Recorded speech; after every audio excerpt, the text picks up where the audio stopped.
Doudou Dia, directeur exécutif de l'Institut Gorée.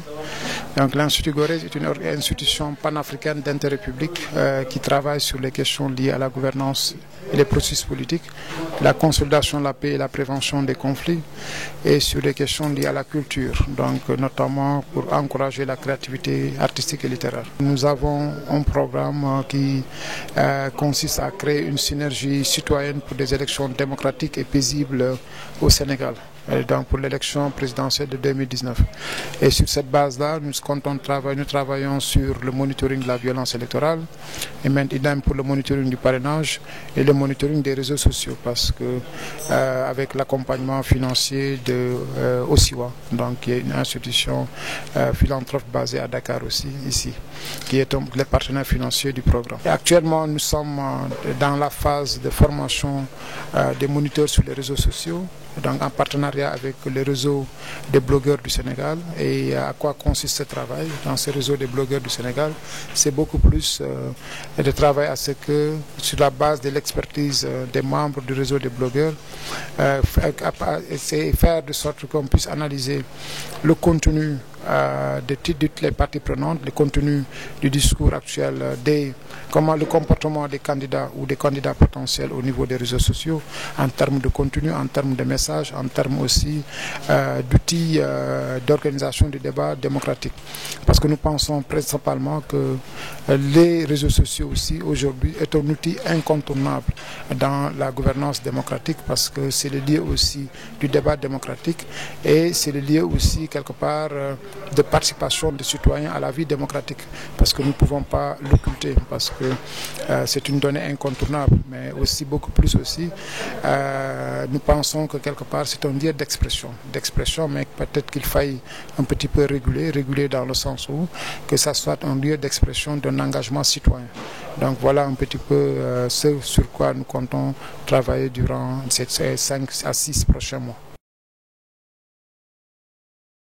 Qu'on le veuille ou non, aujourd'hui il y a une percée de l'Internet, et cette percée sera de plus en plus, elle est exponentielle. Donc ça veut dire que deuxième chose, quand on va dans tous les pays, l'apparition d'universités virtuelles, donc ça légitime encore l'utilisation de l'Internet. Et qui dit Internet aussi dit tout ce qui est médias sociaux, les médias sociaux comme nouveaux médias.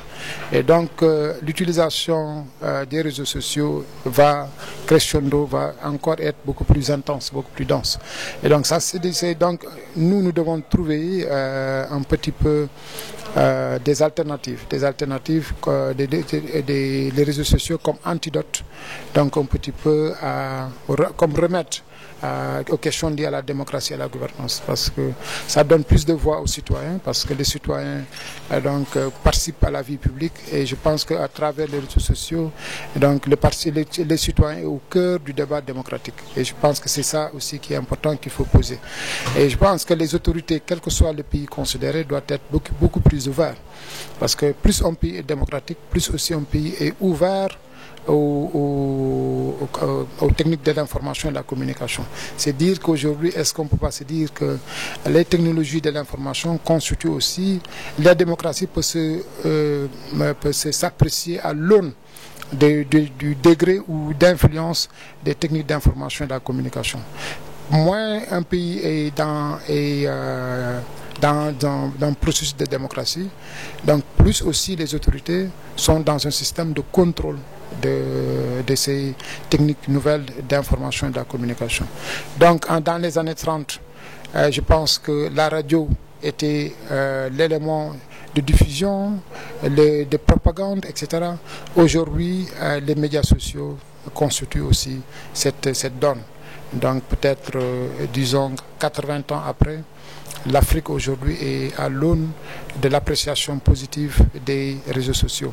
Et je pense que les réseaux sociaux, on doit peut-être former davantage les jeunes dans ce sens-là, parce que c'est le lieu d'expression, c'est le lieu aussi de co-supervision de politique publique, c'est le lieu aussi parce que quand même au niveau de l'État, quand ils mettent de plus en plus des plateformes technologiques d'interaction avec les citoyens, c'est parce qu'on a vu l'importance des réseaux sociaux.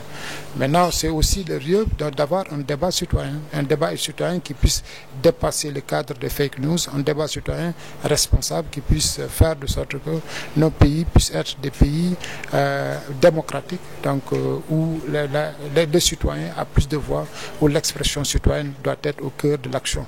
Parce que quand on parle de gouvernance démocratique, n'oublions pas que c'est une action collective. Donc l'action collective, il faut des objectifs partagés, donc au bénéfice de la nation.